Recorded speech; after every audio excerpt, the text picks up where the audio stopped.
Semaine 21, jour 3. Bonjour et bienvenue à Dieu au quotidien, notre série d'études méditatives sur l'Évangile selon Jean. Nous en sommes au 3e jour de notre étude du chapitre 21. Nous allons concentrer notre attention sur les versets 15 à 17 aujourd'hui. Hier, nous avons réfléchi sur le sens de l'ordre que Jésus a donné à ses disciples bredouilles. Il leur a demandé de jeter leur filet du côté de leur embarcation. L'obéissance à cet ordre leur a permis non seulement de voir un miracle s'opérer en leur faveur, mais surtout de reconnaître Jésus ressuscité qui les attendait sur la rive du lac de Galilée. Grâce à ce miracle, leur foi en lui a été renouvelée. Le repas qu'ils ont partagé avec lui leur a aussi permis de réorienter le but de leur vie, en commençant par Pierre, qui avait renié son maître, mais qui s'était repenti et avait décidé de le suivre jusqu'au bout. En se jetant à l'eau dès qu'il l'a reconnu pour nager à sa rencontre, il démontrait son ardent désir de retrouver son Seigneur et son Maître, celui qui le considérait toujours parmi ses enfants. Jésus va prononcer un nouvel ordre, qu'il adresse à Pierre, comme nous le lisons au verset 15 à 17 de notre chapitre. Lorsqu'ils eurent mangé, Jésus dit à Simon-Pierre, « Simon, fils de Jonas, m'aimes-tu plus que ceci ?» Il lui répondit, « Oui, Seigneur, tu sais que j'ai de l'amour pour toi. » Jésus lui dit, « Nourris mes agneaux. » Il lui dit une deuxième fois, « Simon, fils de Jonas, m'aimes-tu » Pierre lui répondit, « Oui, Seigneur, tu sais que j'ai de l'amour pour toi. » Jésus lui dit, « Prends soin de mes brebis. » Il lui dit la troisième fois, « Simon, fils de Jonas, as-tu de l'amour pour moi ?» Pierre fut attristé de ce qu'il lui avait dit la troisième fois, « As-tu de l'amour pour moi ?» Et il lui répondit, « Seigneur, tu sais tout, tu sais que j'ai de l'amour pour toi. » Jésus lui dit, « Nourris mes brebis. »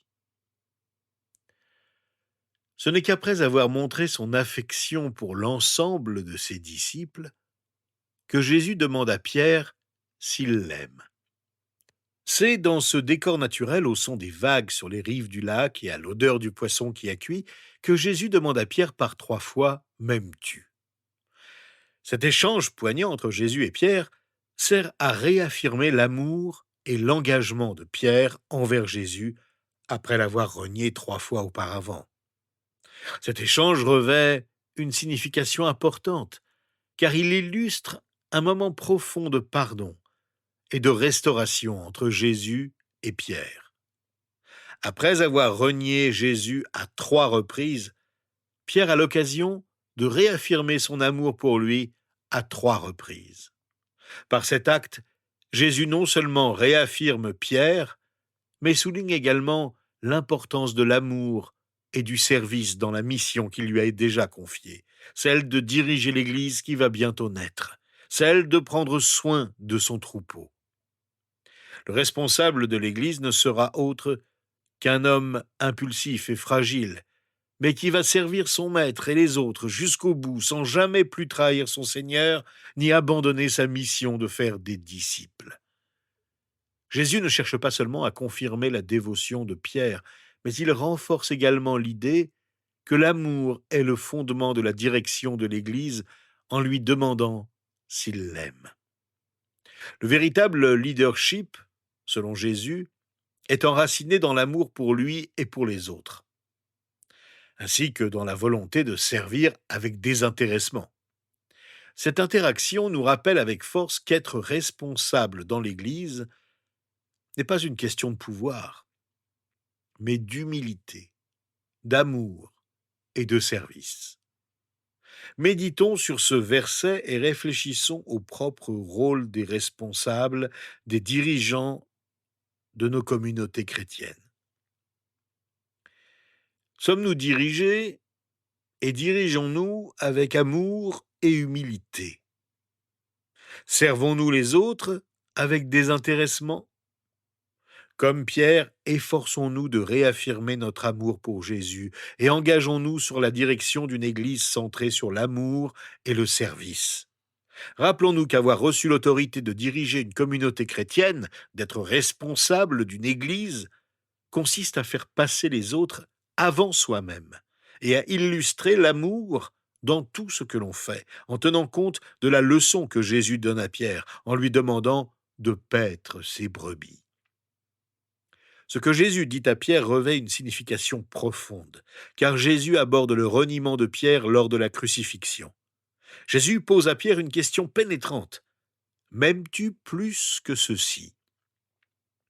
Cette question met Pierre au défi de donner la priorité à son amour pour Jésus, y compris à ses compagnons de route ou à son ancien métier de pêcheur. Rappelons-nous que Pierre a prétendu suivre Jésus sans jamais l'abandonner, même si les autres disciples l'abandonnaient.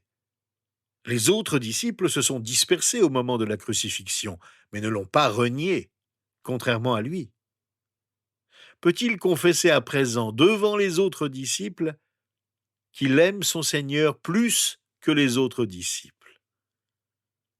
Le commandement de Jésus, paie mes agneaux, prends soin de mes brebis et nourris mes brebis, symbolise la responsabilité pastorale confiée à Pierre. Ces directives soulignent le rôle de soutien et d'accompagnement que Pierre et par extension tous les croyants sont appelés à jouer auprès des disciples de Jésus-Christ. L'image des agneaux et des brebis représente les différents niveaux de maturité spirituelle et les besoins des croyants, soulignant l'importance d'un accompagnement personnalisé au sein de la communauté chrétienne. Les agneaux, en effet, ne sont que de très jeunes animaux fragiles, et les brebis, plus matures, sont capables de reconnaître la voix de leur maître et de le suivre, comme nous l'avons vu plus tôt dans l'Évangile selon Jean. Ce passage trouve un écho dans d'autres récits bibliques, comme dans l'Évangile selon Matthieu au chapitre 16, verset 18, où Jésus désigne Pierre comme le fondement de son Église, soulignant ainsi le rôle central de Pierre dans la communauté chrétienne primitive. De plus, Pierre lui-même reprend plus tard l'appel de Jésus à paître le troupeau de Dieu dans ses propres écrits, comme dans sa première lettre au chapitre 5, où il écrit aux responsables de l'Église. Prenez soin du troupeau de Dieu qui est sous votre garde, en veillant sur lui non par contrainte, mais de bon gré, selon Dieu. Faites-le non par recherche d'un gain, mais avec dévouement, non en dominant sur ceux qui vous sont confiés, mais en étant les modèles du troupeau. L'interdépendance de ces passages renforce la continuité de la mission confiée par Jésus à Pierre et le bien fondé durable de ce message pour les croyants d'aujourd'hui. Les thèmes de la restauration, du pardon, de la responsabilité et du service, tissés tout au long de ce récit, sont toujours pertinents pour les chrétiens d'aujourd'hui. Tout comme Pierre a connu la restauration et le pardon après son reniement, qui nous rappelle la grâce infinie et le pouvoir transformateur de Christ dans nos vies, l'ordre de Jésus à Pierre de paître ses brebis s'étend à tous les croyants. Nous sommes exhortés à nous engager activement à nourrir et à soutenir les autres dans leur cheminement de foi, reflétant ainsi l'amour et le service désintéressé dont Jésus est l'exemple. Nous devons donc laisser nos échecs de côté, surtout s'ils concernent nos péchés. Soyons transformés par Jésus-Christ, afin que nous ne vivions plus comme nous le faisions auparavant. Nos échecs ne seront pas surmontés dans notre cœur en disant « Eh bien maintenant je vais mieux », car nous repenserons toujours au passé et aux blessures que nous avons subies dans le passé, et celles que nous avons fait subir dans la vie des autres à cause de nos péchés. L'échec est surmonté par le pardon. Prenons l'exemple d'un enseignant qui, malgré ses échecs passés, reçoit une seconde chance de la part d'un mentor qui perçoit son potentiel. Transformé par cette grâce, il consacre sa vie à aider les élèves en difficulté.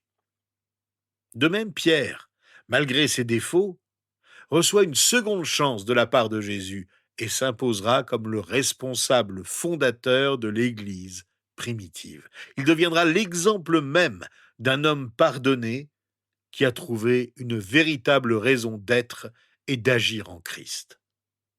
Le dialogue entre Jésus et Pierre nous rappelle avec force le pouvoir transformateur de la grâce, l'impératif de l'amour et du service et l'appel constant à prendre soin les uns des autres au sein de la communauté chrétienne. Il nous incite à réfléchir à notre propre relation avec Jésus, à la profondeur de notre amour et de notre dévouement, et à notre engagement à servir les autres à l'exemple du bon berger. Une façon de montrer notre amour pour Dieu est de prendre soin de son peuple. Nous pouvons le montrer en servant et en aidant les autres, tout comme Jésus a demandé à Pierre de paître ses brebis. Ça signifie prendre soin des nécessiteux, tendre la main et faire preuve de bonté et de compassion envers tous. L'obéissance est une autre façon de démontrer notre amour pour Dieu. En suivant les commandements de Dieu et en vivant selon ses enseignements, nous lui montrons que nous l'aimons. L'obéissance est une façon d'honorer Dieu et de témoigner notre engagement envers lui. Enfin, en consacrant du temps à la prière et en recherchant une relation plus étroite avec Dieu, nous pouvons lui témoigner notre amour. Communiquer régulièrement avec Dieu, rechercher sa direction et partager nos pensées et nos sentiments avec lui sont autant de moyens de renforcer notre lien avec lui et de lui témoigner notre amour. Pensons à notre vie bien remplie entre travail et obligations familiales. Faisons-nous preuve d'amour et d'attention envers ceux qui nous entourent, comme Jésus l'a demandé à Pierre? Réfléchissons à la manière dont nous pouvons être les mains et les pieds de la bonté dans nos interactions quotidiennes, comme Pierre y a été appelé. Servons les autres avec compassion et humilité, en reflétant l'amour de Christ dans chacun de nos actes. Ferons-nous le choix aujourd'hui de laisser l'amour guider nos paroles et nos actes? L'ordre de Jésus à Pierre retentit encore aujourd'hui. Prions ensemble pour que nous puissions y obéir. Seigneur, nous savons que c'est en aimant et en servant les autres que nous accomplissons ta volonté. C'est en prenant soin des membres de notre famille, de nos voisins, de notre communauté chrétienne, de nos collègues, ainsi que de tous ceux que nous pouvons rencontrer ou auxquels nous pensons, qui sont dans le besoin dans notre pays ou à l'étranger, ceux qui sont persécutés et qui n'ont personne pour les consoler. Nous voulons faire tout notre possible pour aider ceux qui ont besoin d'aide, ceux qui t'appartiennent comme ceux qui ne croient pas en toi. Seigneur notre Dieu, nous te demandons 3 choses. Aide-nous à nous concentrer sur les brebis et non sur nous, sur les personnes que tu veux que nous servions et non sur nous-mêmes, car nous savons que c'est là que se trouve la vraie joie. Aide-nous aussi à nous rappeler que les autres sont tes agneaux, tes brebis, et non les nôtres ou celles de quelqu'un d'autre. C'est pour toi que nous voulons aider autant que nous le pouvons ceux qui t'appartiennent. Aide-nous enfin à nous concentrer sur la vérité. Les brebis ont besoin de nourriture, elles ont besoin de soins, elles n'ont pas besoin de simples paroles ou de platitudes, elles ont besoin de nourriture pour la vie. Alors Seigneur, nourris notre âme.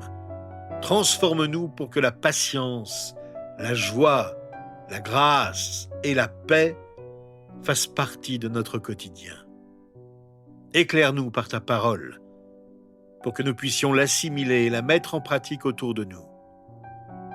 C'est en ton nom, Seigneur Jésus, que nous te demandons toutes ces choses. Amen. Ne manquez pas de nous rejoindre demain. Nous réfléchirons ensemble sur les versets 18 à 24 de l'Évangile selon Jean.